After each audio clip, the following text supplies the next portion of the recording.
In the name of God, this is lesson, discourse analysis, and this is the session number 3 of your, discourse analysis lesson.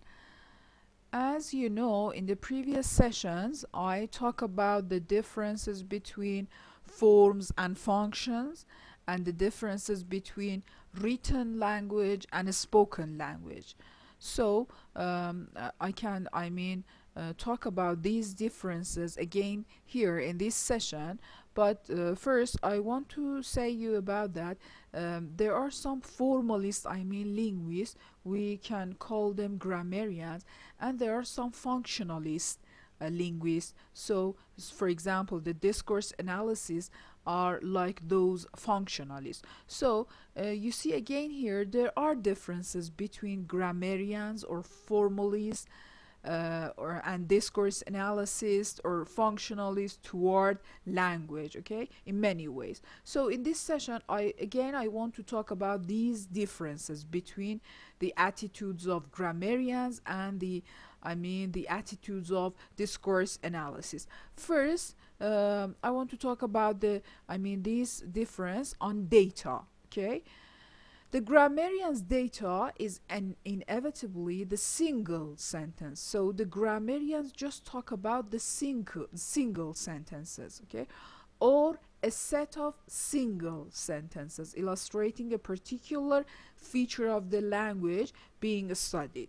So it is also typically the case that the grammarian will have constructed the sentence or sentences he uses as example. So they, themselves produce a kind of sentence and examine it. So they are the producer of that, sentences. They themselves produce a kind of sentence and then, examines that sentence. So this procedure is not often made explicit, but an overt commitment to the constructed data approach has recently been expressed in the following, okay, like the following terms, okay. So in contrast, the analysis of discourse is typically based on the linguistic output of someone other than the analysis. So it means that the analysis the analysis doesn't produce that sentence like the grammarian, but they examine the sentences from others, from someone else, okay, other than the analysis himself or herself.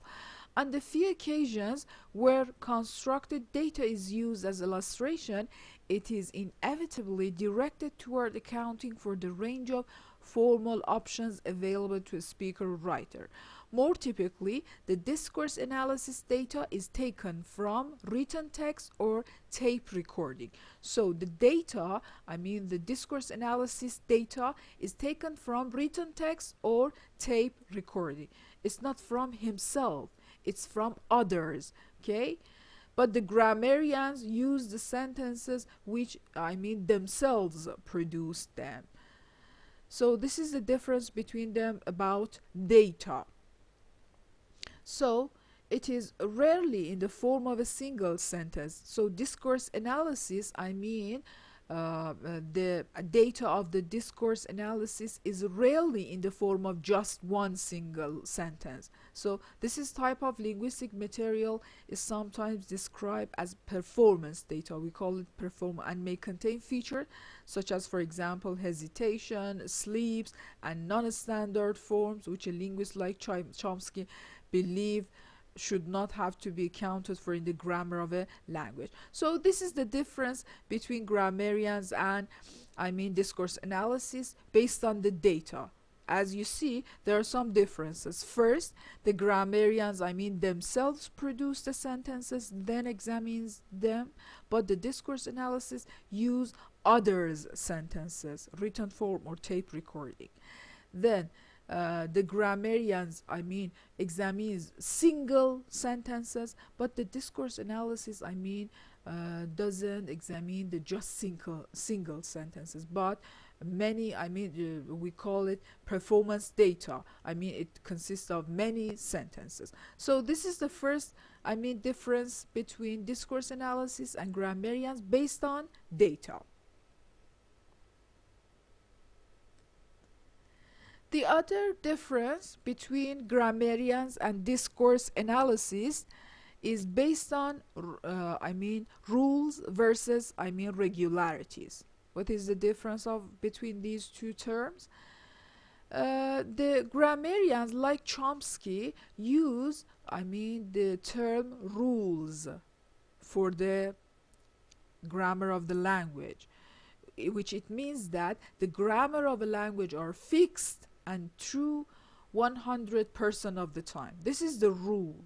So there is no exception. So the rules means that it's okay in 100% of the circumstances and the context. So this is the rule. The grammarian believe in the rule, okay? But the discourse analysis, with his ordinary language data, is committed to quite a different view of the rule governed aspect of a language. Indeed, he may wish to discuss not rules but regularities. So the discourse analysis uses regularities, not rules, simply because his data constantly exemplified non-categorial phenomena. The regularities which the analysis describes are based on the frequency, not 100%, just frequency with which a particular linguistic feature occur under certain conditions in his discourse data. So this is the second difference between grammarians and discourse analysis. So grammarians believe in rules. They think that all the grammar of languages should be fixed and true 100% of the time. So this is the rule. But discourse analysis believe in regularities, and it's based on the frequency, not the fixed order. Okay, the fixed grammar. So they believe in regularities. This is the second difference between grammarians and discourse analysis. The third one, third difference between grammarians and discourse analysis is about product versus process. The regularities which the discourse analysis describes will normally be expressed in dynamic, not static terms. Okay, so the regularities which I told you about it in the previous part. These regularities express in dynamic terms. Since the data investigated is the result of ordinary language behavior, it is likely to contain evidence of the behavior element. The sentence grammarian doesn't in general take account of this. Okay, so the grammarian doesn't in general take account of this, since his data is not connected to behavior. His data consists of a set of objects called the well-formed sentences of a language, which can exist independently of individual speaker and that language. We shall characterize such a view as the sentence as object. So the grammarians look at the sentences as sentence as object. Okay, it's not dynamic, it's a kind of static term. So they look at the sentences as a sentence as object view. But I think the discourse analysis look at the sentence as a dynamic term. So because it's the result of the behavior of ordinary people. So it's typical of such an approach, sentence as object view of the relationship between sentence, is the approach of cohesion view of the relationship between sentences in a printed text. In this view, cohesive ties exist between elements in connected sentences of a text in such a way that one word or phrase is linked to other words or phrases. So this is a kind of view in the grammarian's point of view. But in contrast to this view, sentence as object, in contrast to this view, there is another view which we characterize such a view as sentence as process. So the discourse analysis believe in sentence as process view. In this view, we shall consider words, phrases, and sentences which appear in the textual record of a discourse to be evidence of an attempt by a producer to communicate his message to a recipient.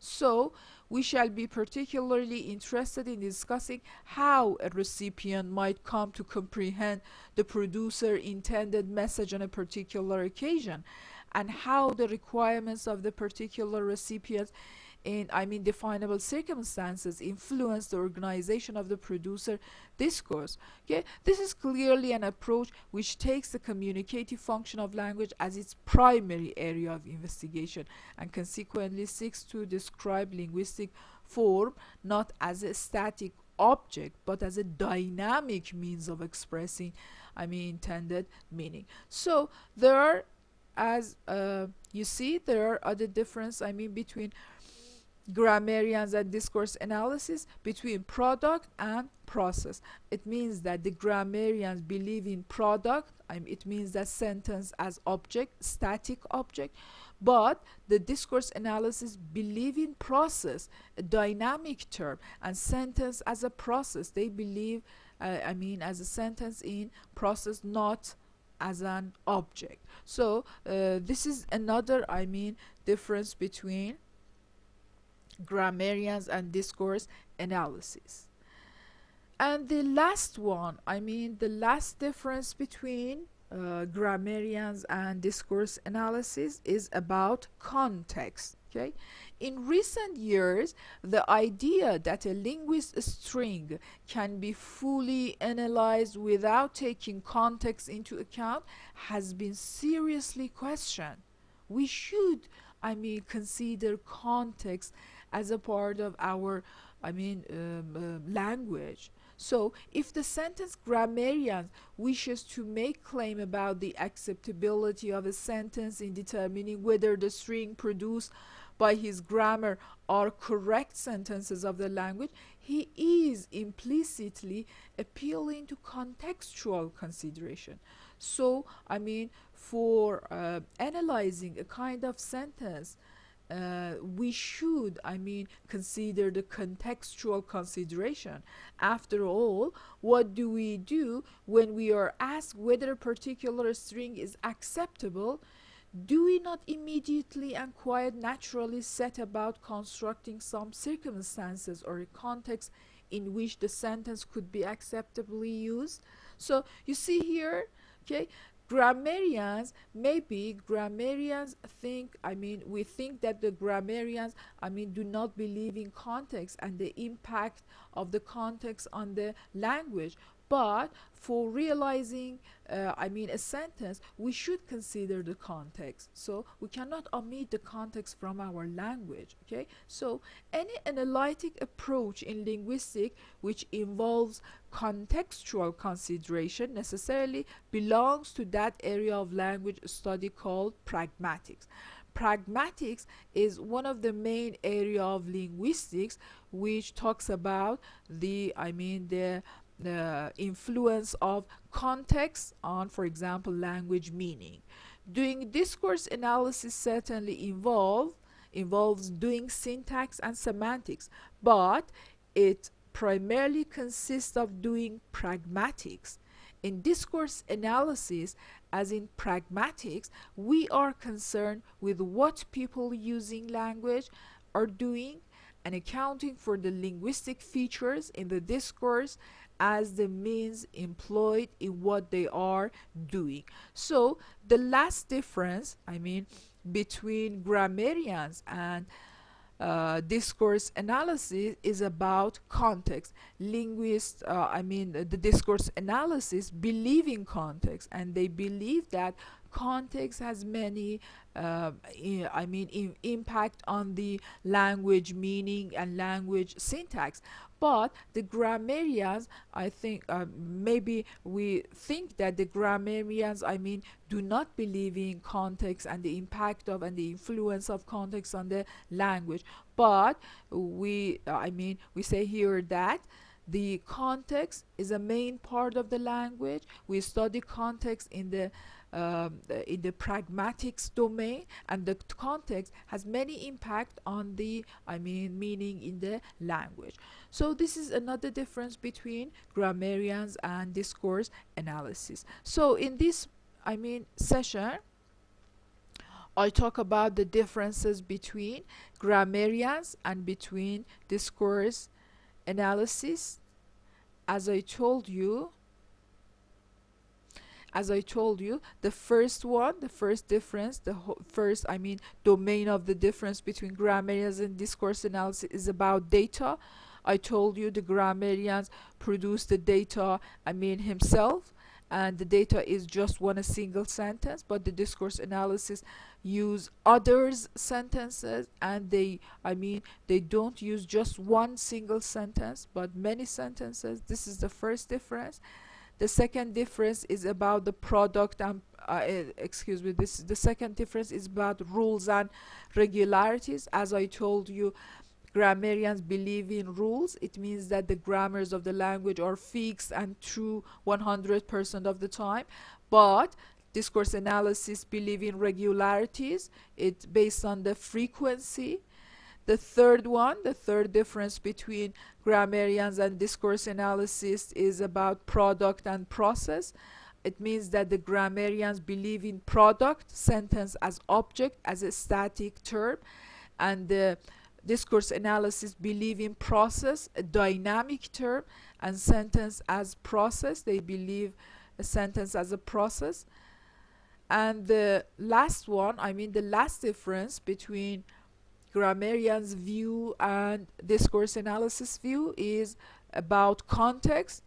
As I told you, context is one of the main part of the linguistic, which belongs to the pragmatic domain, and for understanding the meaning in the language and the syntactic rules in the language, we should consider context. Okay, discourse analysis believe in context for understanding the language, but maybe we think that the grammarians do not believe in context, but we always should consider context, the impact of context on the meaning in language. So this is another difference between grammarians and discourse analysis. So if I ask you about these kinds of differences, you can talk about these four differences. And this is the summary. In summary, the discourse analysis treats his data as the record of a dynamic process in which language was used as an instrument of communication in a context by a speaker or writer to express meaning and achieve intentions working from this data. The analysis seeks to describe regularities in the linguistic realization used by people to communicate those meanings and intentions. So you see here in the summary, as I told you, the discourse analysis believe data as a dynamic process, and again they use context. Okay, so again they use regularities, as I told you, to communicate those meaning and intentions. So this is the whole features of the discourse analysis view. This summary. And there are differences between discourse analysis and grammarians. So that's enough for today, and thank you for your attention. Goodbye, everybody.